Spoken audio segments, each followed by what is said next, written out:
saya ingin kasih tahu untuk yang pakai HP, yang pegang HP, tolong dimatikan datanya boleh atau di-silentkan supaya tidak ganggu jalannya kebaktian kita dan persekutuan kita saat ini ya. Oke.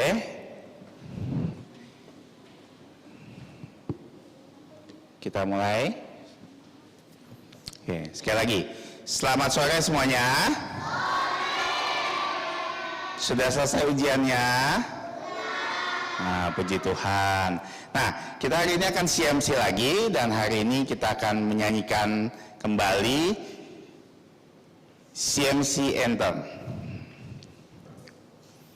Semua sudah hafal tapi kalau saya tetap kasih supaya semuanya bisa menyanyi. Oke, kita menyanyikannya.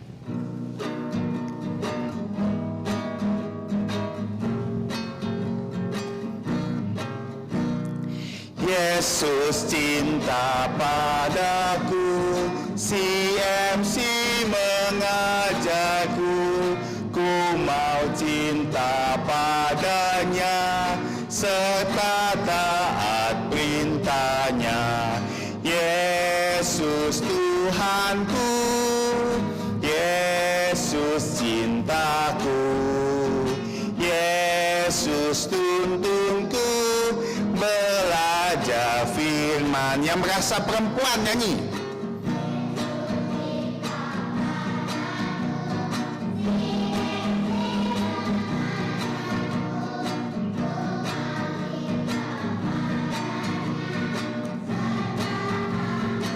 Oke, refnya sama-sama. Yesus Tuhanku, Yesus cintaku, Yesus tuntunku, belajar firman. Sekarang suara laki-lakinya mana?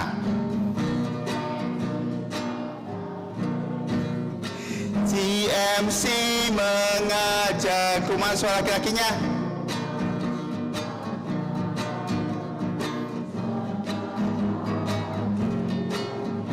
Sama-sama. Yesus Tuhanku, Yesus cintaku, Yesus tuntunku, belajar firman-Nya.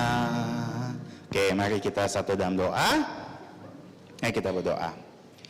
Bapa kami yang ada di dalam kerajaan surga, Bapa yang kami kenal dan kami sembah hanya di dalam nama Tuhan kami Yesus Kristus. Kami bersyukur dan bersuka cita ya Bapa untuk kesempatan yang indah di mana anak-anak-Mu bisa berkumpul di sini bersama-sama menaikkan pujian kami. Bahkan nanti kami sama-sama akan mendengarkan firman-Mu. Kiranya Engkau yang tolong setiap kami, semua anak-anak-Mu bisa mendengar dengan baik, kami bisa memuji dengan baik, dan bisa juga melakukan firman-Mu dengan baik.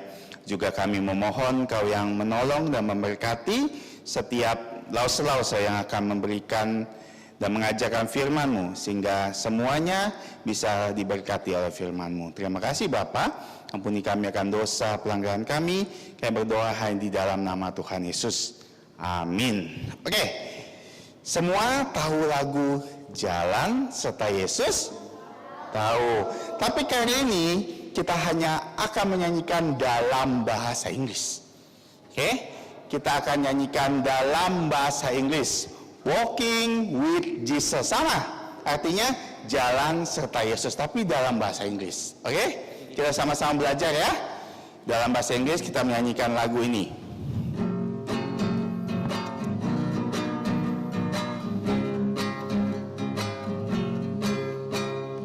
Walking with Jesus, walking every day, walking all the way, walking with Jesus, walking with Jesus today.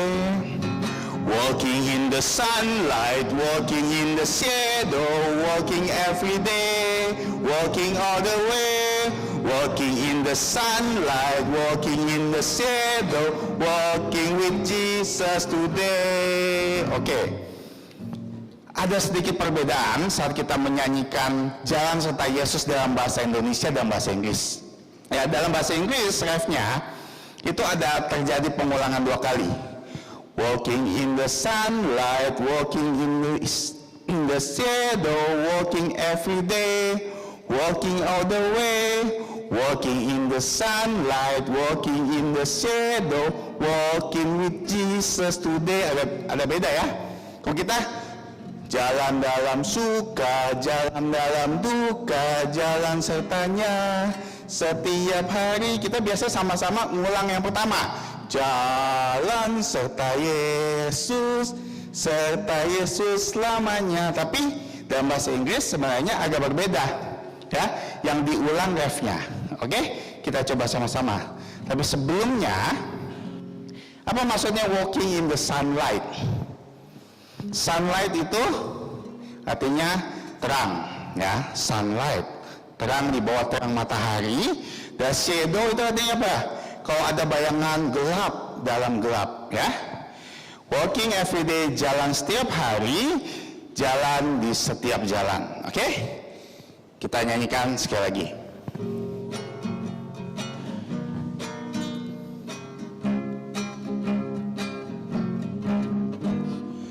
Walking with Jesus, walking every day, walking all the way, walking with Jesus, walking with Jesus today.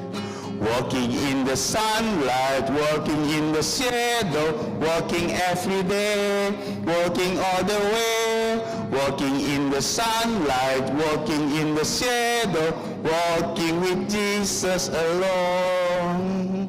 Bisa? Kata-kata diulang terus. Harusnya bisa ya. Sekali lagi, Lausa pengen dengar semuanya nyanyi, jadi Lausa akan kecilkan suara Lausa ya. Semuanya harus nyanyi, oke? Oke. Walking, walking, walking, walking Jesus today. Walking in the sunlight, walking in the shadow, walking every day, walking all the way, walking in the sunlight, walking in the shadow, walking with Jesus today. Semua bangkit berdiri, kita nyanyi lagi. Walking with Jesus, walking with Jesus, walking with Jesus today. Semuanya nyanyi. Walking in the shadow, walking every day, walking all the way, walking in the sunlight, walking in the shadow, walking with Jesus today. Terakhir. Walking with Jesus.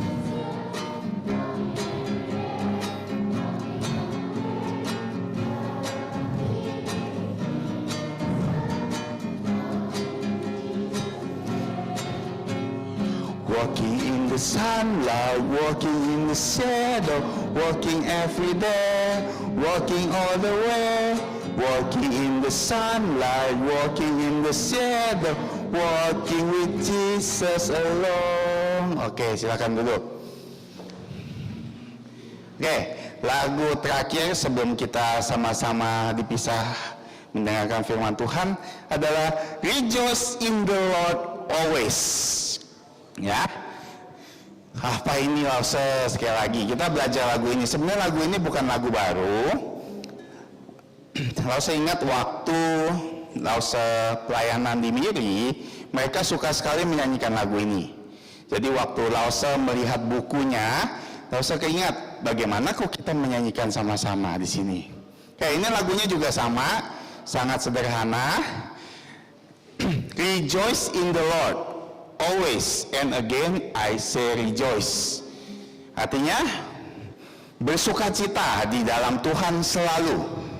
Dan sekali lagi kukatakan bersukacita. Oke, itu aja liriknya. Ya. Nanti ada bahasa Indonesianya juga, memuji Tuhan selalu. Oke, kita bahasa Inggrisnya dulu justru kita belajar ya. Kita coba ya. Rejoice in the Lord always, and again I say rejoice. Rejoice in the Lord always, and again I say rejoice. Rejoice, rejoice, and again I say rejoice. Rejoice, rejoice, and again I say rejoice. Sama-sama. Rejoice in the Lord always, and again I say rejoice. Rejoice in the Lord always, and again I say rejoice. Rejoice, and again I say rejoice. Rejoice, and again I say rejoice. Bisa? Mudah kan lagunya? Ulang begitu ya lagu ini. Oke, kita coba sekali lagi ya. Yang bisa keluarin suaranya. Rejoice in the Lord always, and again I say rejoice in the Lord always, and again I say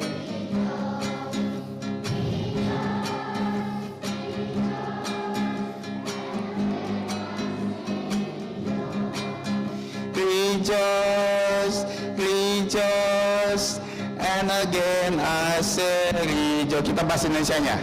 Memuji Tuhan selalu, mari kita puji Dia. Memuji Tuhan selalu, mari kita puji Dia.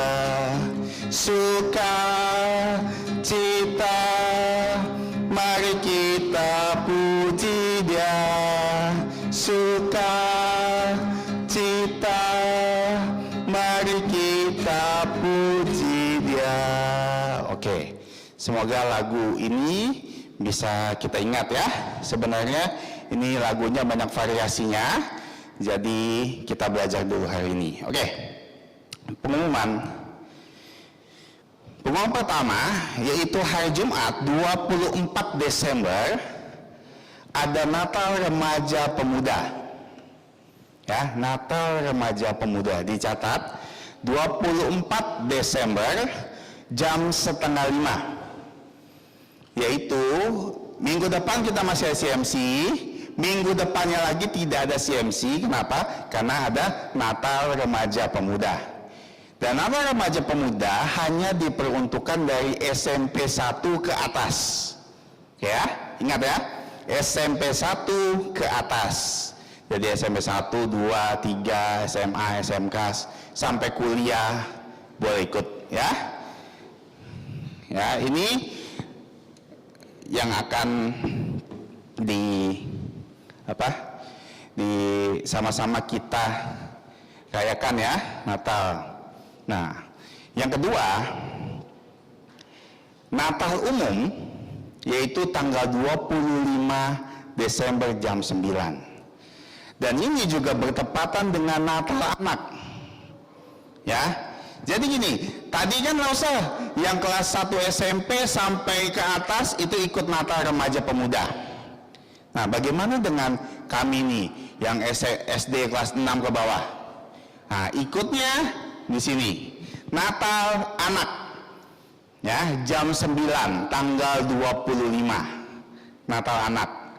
Tapi bukan berarti tanggal 25 ini yang SMP ke atas, satu SMP ke atas tuh nggak ikut lagi. Boleh ikut. Ikutnya Natal umum. Ya. Jadi yang udah Natal remaja di sini besoknya boleh datang lagi untuk Natal umum. Sama-sama masuk ke dalam ruang ibadah. Oke? Jadi 24 untuk Natal siapa? Remaja pemuda, 25 Natal anak ya, beda ya. Nah, oke, ada yang baru hari ini datang? Kalau ada yang baru boleh bangkit berdiri.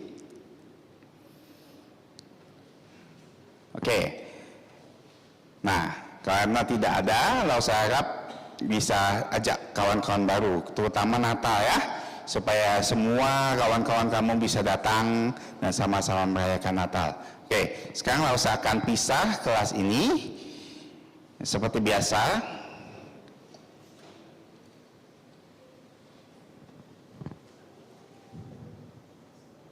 Oke, ini tambahan. Besar sekali pengumumannya, tapi itunya kecil ya. Ingat, permainan jungkat-jungkit yang di depan tuh, yang kamu lihat, itu hanya untuk ke anak PG sampai kelas 3 SD aja ya. Tolong jangan dimainin. Kelas 4, kelas 5, kelas 6, apalagi yang SMA, jangan mainkan tolong ya. Karena nanti kalau rusak gimana? Nah, nanti anak-anak TK-nya pas datang, patah. Siapa yang patahin? Nah, mungkin salah satu di antara kalian kan. Ingatkan dulu CMC les pernah ada patah sekali. Ingat. Oke. Dah itu aja. Menuju kelasnya masing-masing 3 dan 4 menuju kelas sana, kelas 3 dan kelas 4. Ya. Kelas 4, 5 dan 6 tetap di sini dan sisanya boleh menuju kelas aula. Oke, yang di sini tolong semua berkumpul di sini nih. Di 2 baris ini aja. Oke. 2 baris ini aja ya. Itu yang 3 tolong sini pindah. Nah, kamu Selvi pindah sini. Biar nanti lausenya nggak terlalu jauh, palanya sana sini ya.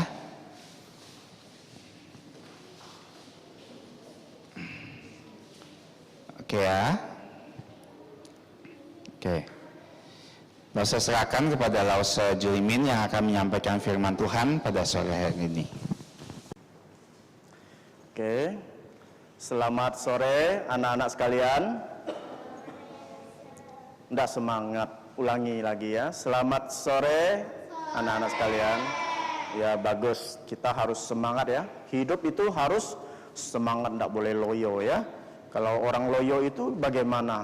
Orang loyo itu pasti tidak disukai oleh Tuhan ya. Tetapi Tuhan menyukai anak-anak yang semangat ya, yang setia, yang rajin, yang taat beribadah kepada Tuhan. Ya, kita akan mendengarkan firman Tuhan. Silakan membuka Alkitabnya. Ada yang bawa Alkitab? Silakan buka Alkitabnya ya di Injil Markus. Boleh buka Alkitabnya di Injil Markus pasal yang ke-1.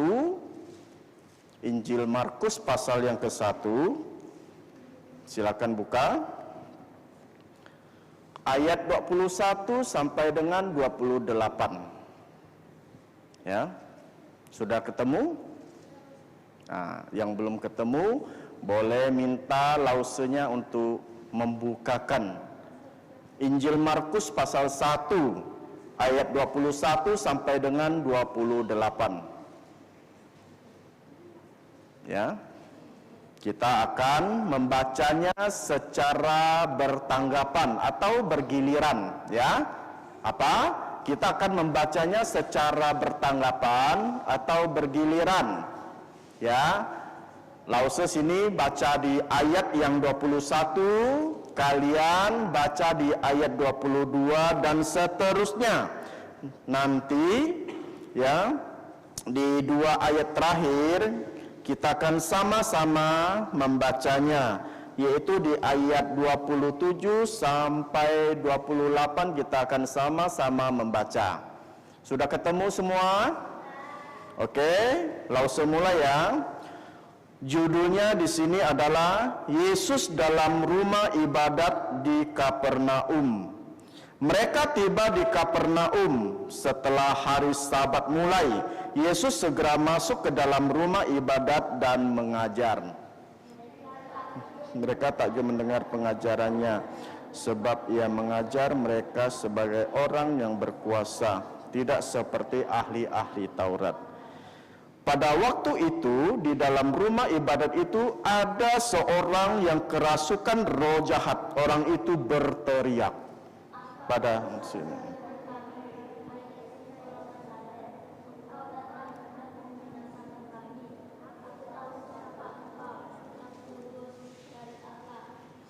Tetapi Yesus menghardiknya, katanya, "Diam, keluarlah darinya." Roh jahat itu menggoncang-goncang orang itu, dan sambil menjerit dengan suara nyaring, ia keluar darinya. Sama-sama ya. Mereka semua takjub, sehingga mereka memperbincangkannya. Katanya, "Apa ini? Suatu ajaran baru. Ia berkata-kata dengan kuasa. Roh-roh jahat pun diperintahnya, dan mereka taat kepadanya." Lalu tersebarlah dengan cepat kabar tentang dia ke segala penjuru di seluruh Galilea. Ya, kita berdoa terlebih dahulu ya. Bagaimana sikap doa yang baik? Tangan dilipat, mata dipejam, tidak ada yang berbicara, tidak ada yang menoleh ke kanan dan ke kiri. Mari kita berdoa, ikuti lause ya. Bapa di surga, kami mau mengucap syukur atas kebaikan-Mu, di mana sore ini Engkau sudah memimpin anak-anak dari berbagai tempat boleh datang ke rumah-Mu untuk menyembah-Mu lewat puji-pujian yang sudah kami naikkan. Dan pada saat ini kami mau mendengarkan firman Tuhan.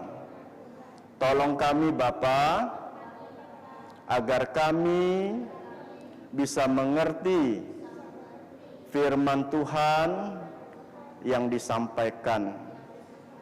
Ajarlah kami menjadi anak-anak yang baik, anak-anak yang setia, anak-anak yang takut akan Tuhan.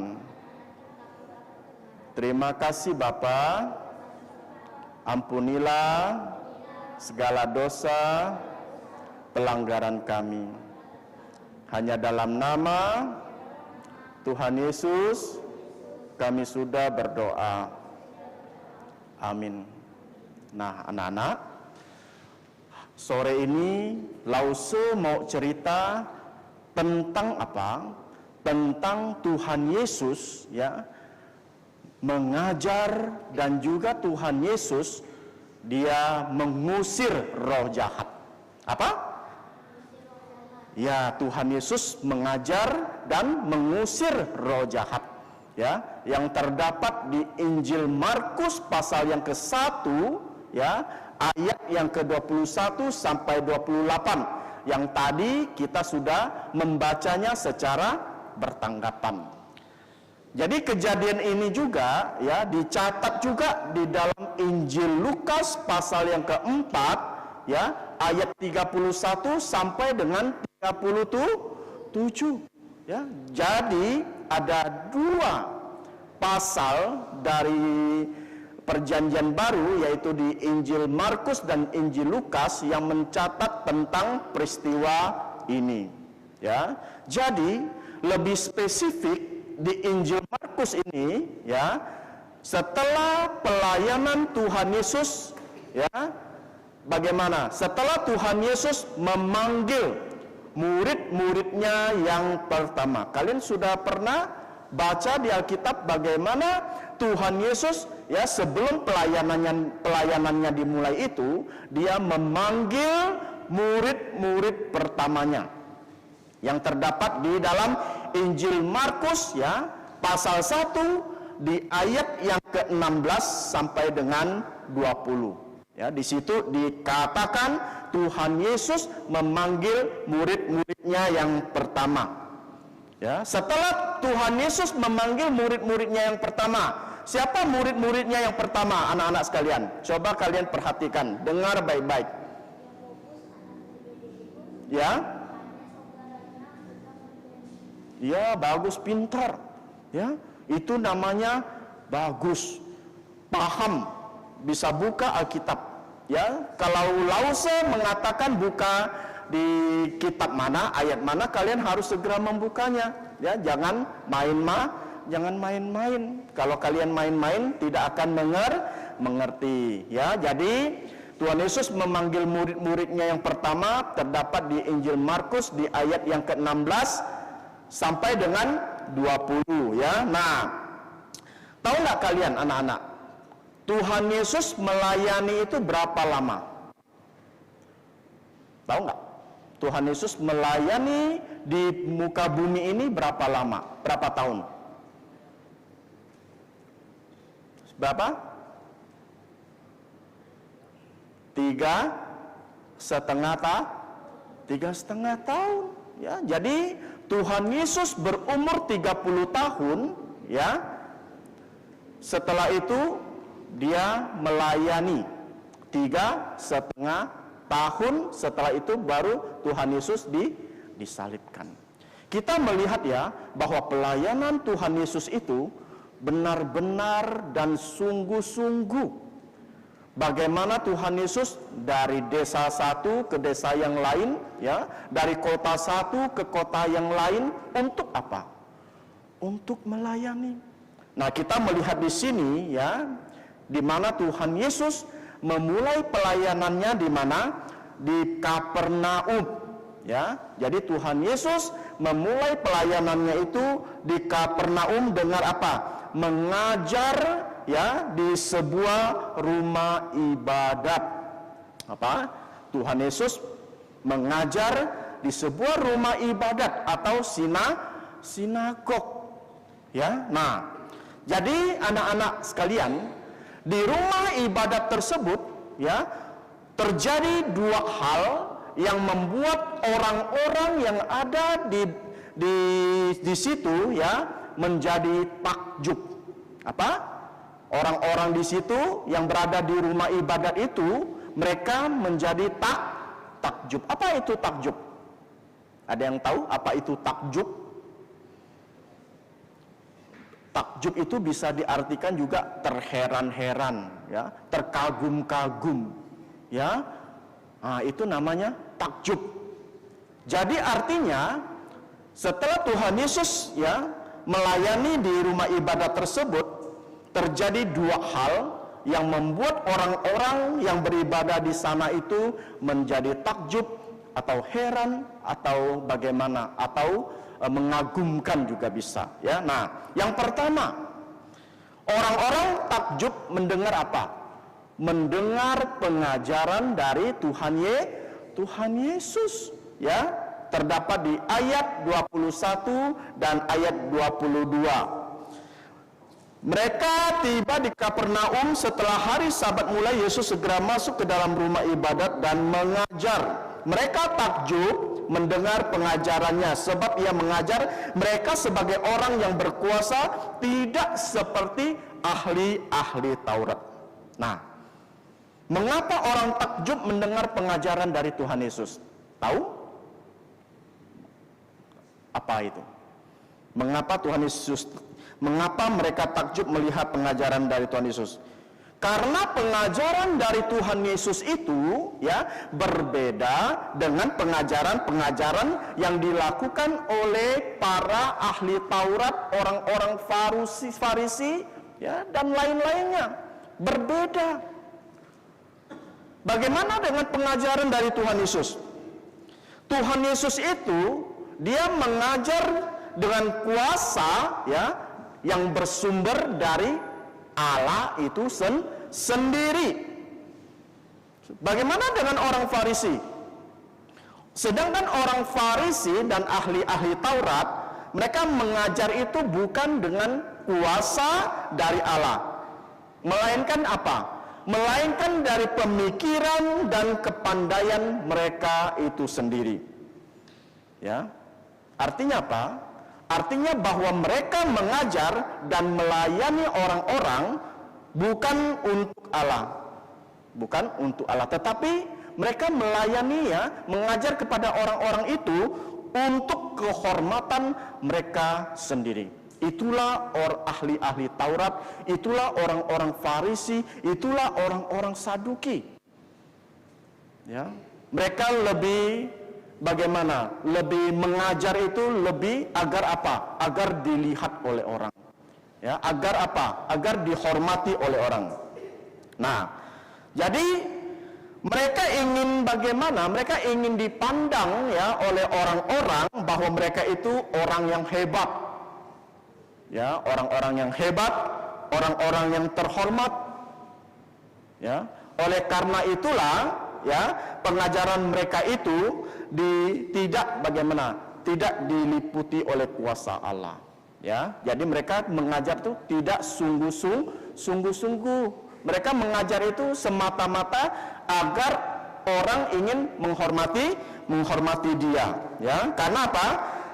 Karena mereka itu bagaimana? Mereka mengajar, mereka ingin meninggikan diri di hadapan Allah dan hidup, ya, hidup dalam kesombongan rohaninya. Siapa sini yang sombong, suka sombong?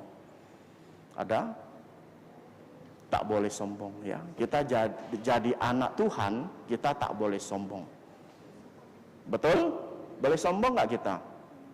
Kita tidak boleh sombong, ya. Kita tak boleh sombong karena apa? Karena hal inilah yang dilakukan oleh ahli-ahli Taurat, orang-orang Farisi dan juga orang-orang Saduki, ya. Inilah yang membuat mereka itu berbeda pengajaran mereka dengan pengajaran dari Tuhan Yesus. Nah, boleh enggak kita sombong seperti yang Lause tadi katakan? Boleh? Boleh enggak kita meninggikan diri kita? Boleh? Tidak boleh, ya. Jadi kita bagaimana? Kita harus menjadi anak-anak Tuhan yang baik, ya. Menjadi anak-anak yang taat pada firman Tuhan dan hidup di dalam didikan firman Tuhan.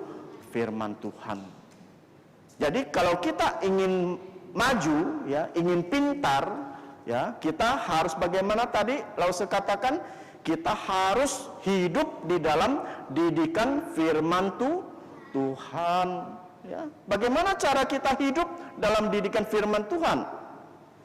Nah, kita di rumah, ya, ada Alkitab enggak di rumah semuanya? Ada. Kalau yang tidak ada, boleh beli Alkitab, ya. Kalau yang ada, bagus. Jadi Alkitab di rumah itu gunanya untuk kita baca.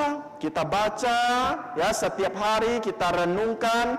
Jangan panjang-panjang kita baca, cukup satu ayat juga boleh kita baca. Terus kita renungkan perlahan-lahan, apa ini artinya, ya.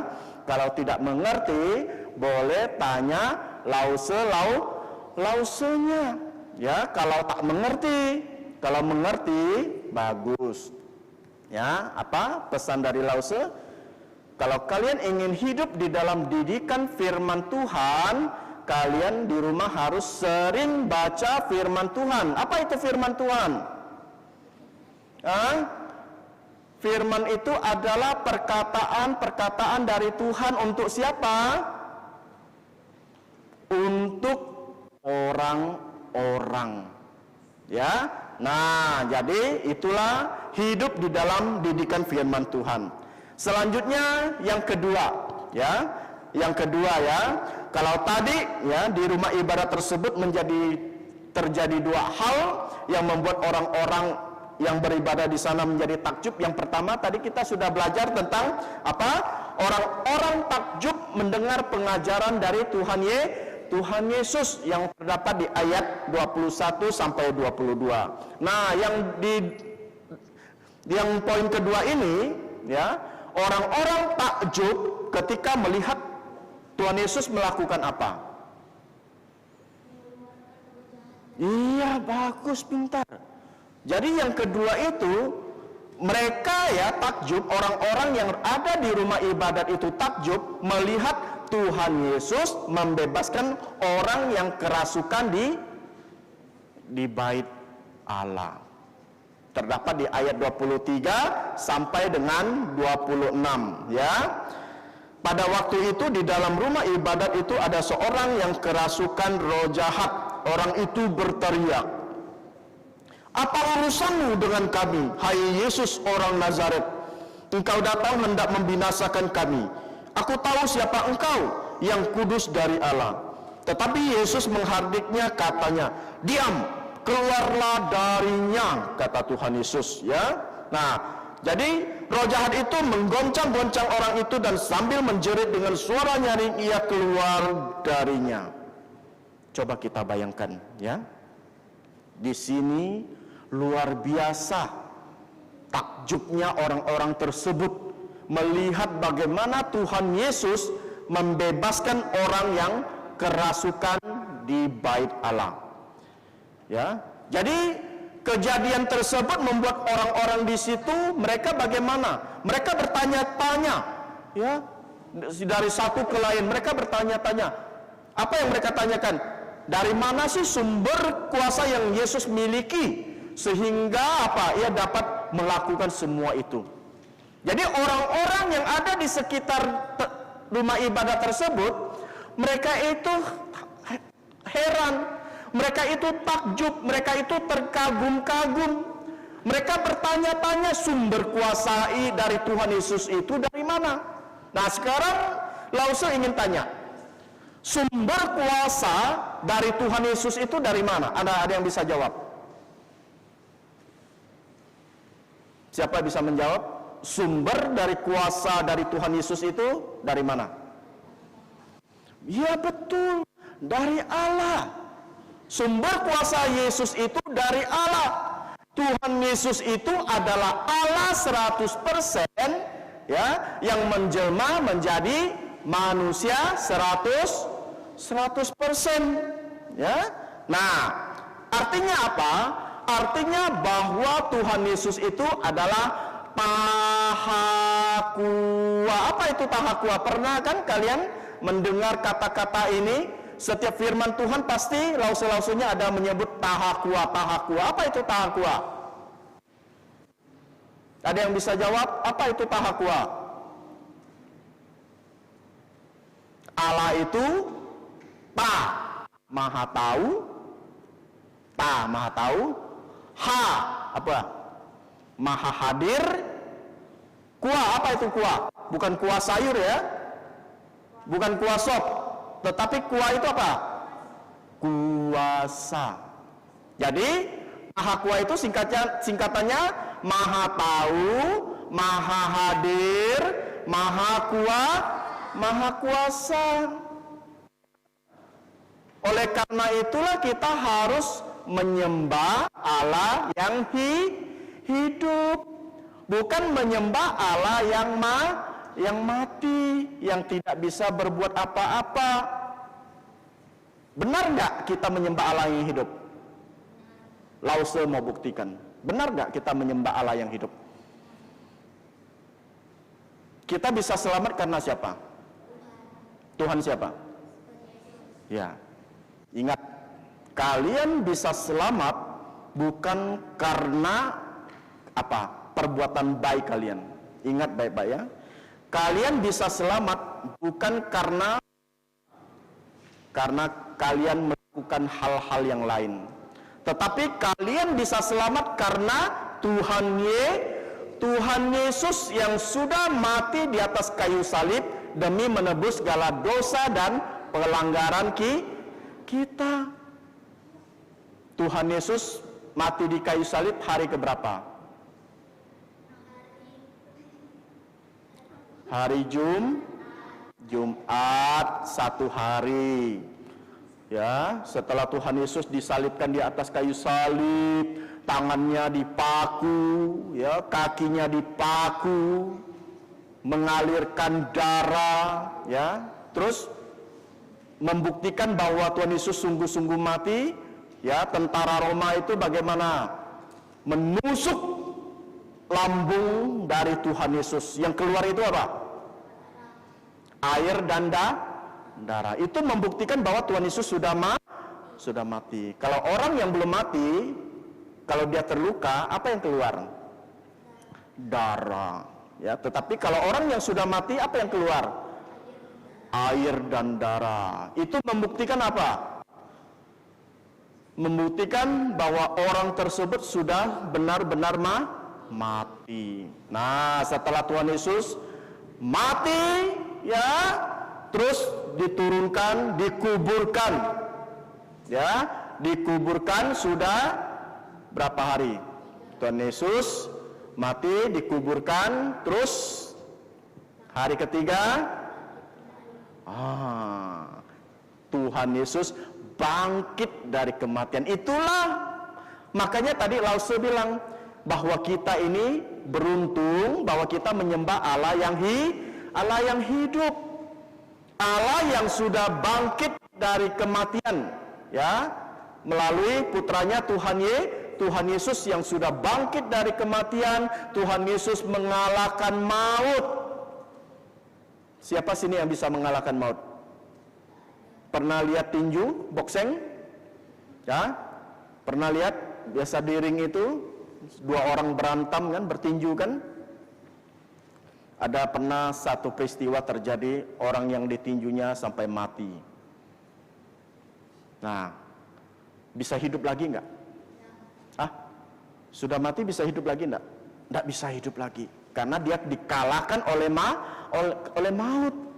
Ya, manusia ini, setiap manusia ini pasti akan mati. Ingat baik-baik ya, bahwa setiap manusia pasti akan mati, hanya tinggal tunggu giliran. Makanya kita harus percaya Yesus. Tetapi Tuhan Yesus, dia bangkit dari kematian, dia mengalahkan maut. Makanya tadi Lause bilang bahwa kita beruntung, bahwa kita bisa menyembah Allah yang hidup, bukan Allah yang mati, ya. Nah, oleh karena itulah Tuhan Yesus itu Maha Tahu, Maha Hadir, Maha Kuasa. Tuhan Yesus tahu loh setiap pergumulan dari kita, ya, setiap keinginan dari kalian. Tuhan Yesus itu tahu.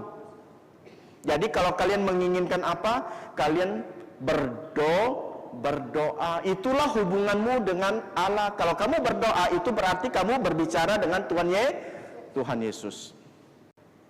Ya, nah ingat baik-baik ya, Tuhan Yesus itu Maha Tahu, Tuhan Yesus Maha Hadir. Tuhan Yesus hadir enggak di tengah-tengah kita sekarang? Hadir. Dimanapun kita berada, Tuhan Yesus selalu hadir di hati kita. Kita tak perlu takut, kita tak perlu khawatir, ya.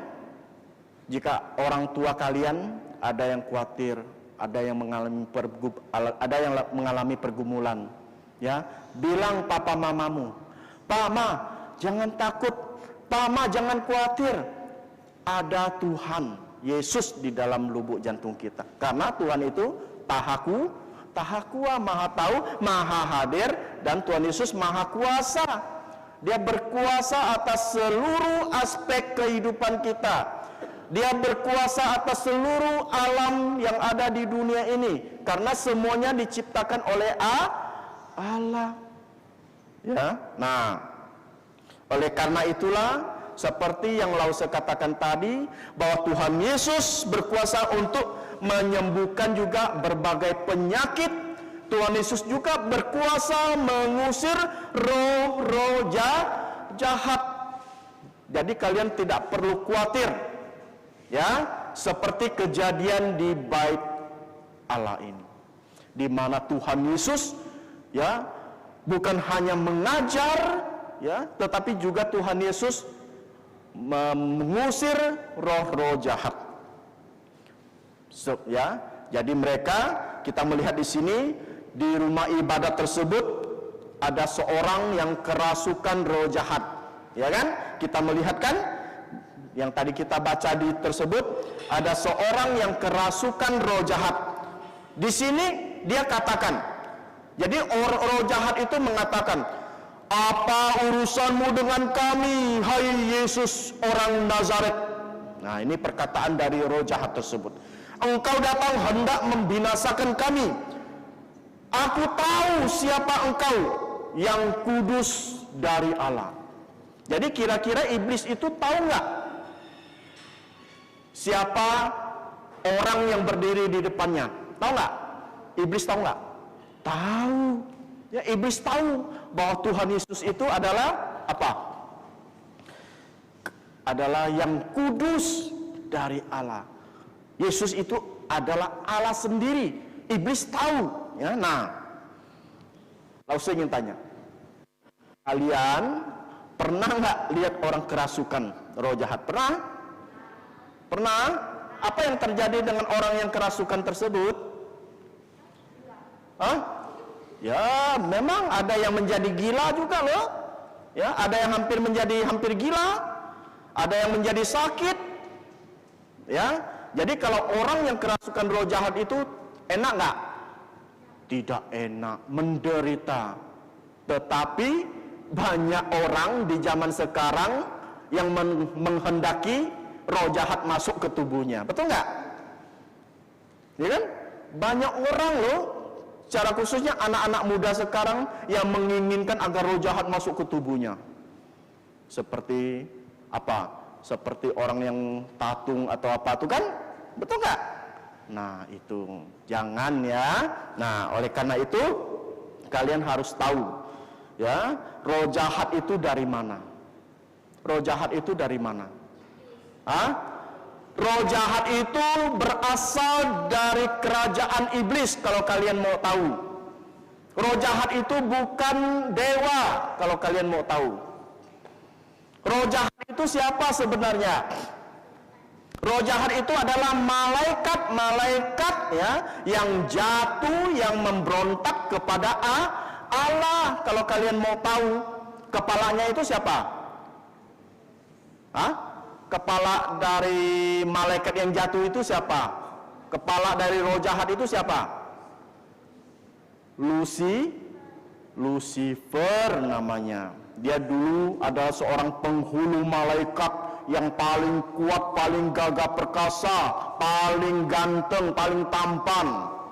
Tetapi sombong. Itulah yang menjatuhkan dia. Makanya anak-anak tak boleh sombong ya. Seperti yang Lause katakan tadi, tak boleh sombong. Kalau sombong nanti kita akan jatuh.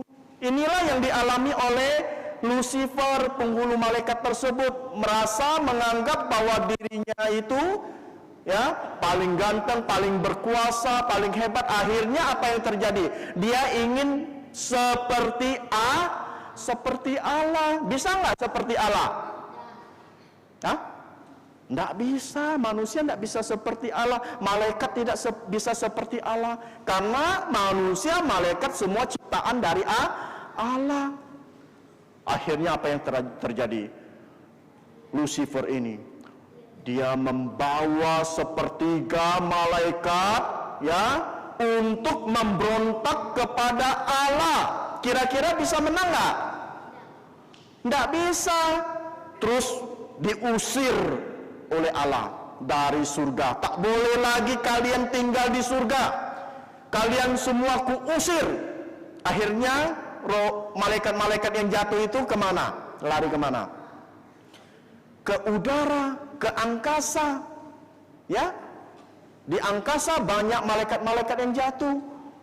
Ya, jadi malaikat-malaikat yang jatuh itu atau iblis atau antek-anteknya roh-roh jahat itu bergentayangan di permukaan bumi ini, di angkasa ini. Dia ingin mencari apa? Mencari orang-orang yang bisa dibohongi untuk menjadi kawannya. Bisa enggak? Hah? Dia selalu mendatangi kalian. Ya kan?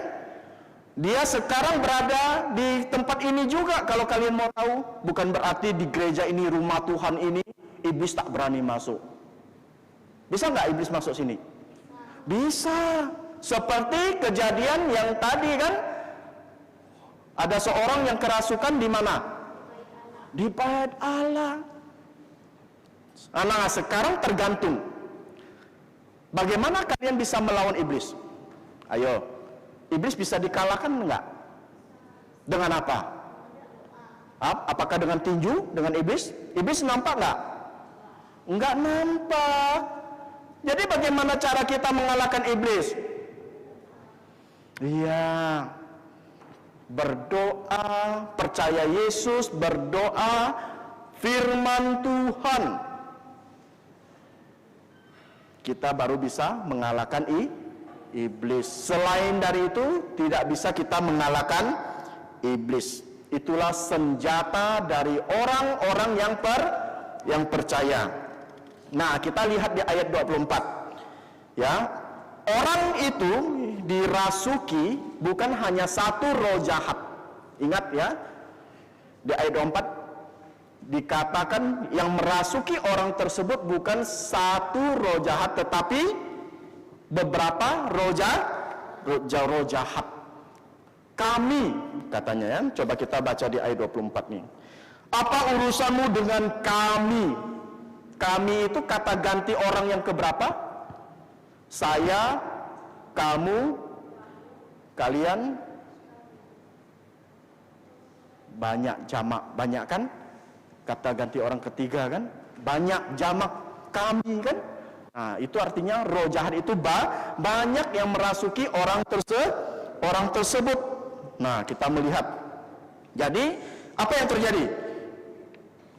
Orang itu dirasuki oleh beberapa roh jahat. Dia berkata, "Apa urusanmu dengan kami?" Nah, di sini kita melihat ya, roh-roh jahat tersebut mulai takut kepada Tuhan Yesus. Ya, roh-roh jahat tersebut mulai takut dengan Tuhan Yesus. Apa yang dikatakan?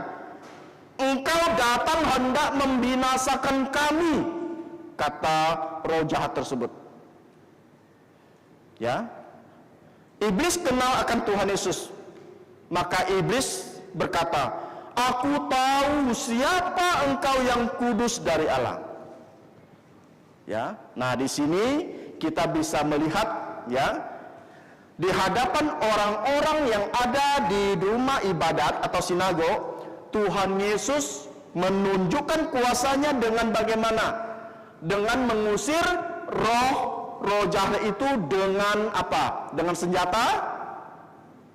Iblis bisa dikalahkan dengan senjata? Tak bisa. Tuhan Yesus mengalahkan iblis dengan apa? Seperti yang Lause katakan tadi, iblis bisa dikalahkan dengan firman Tuhan.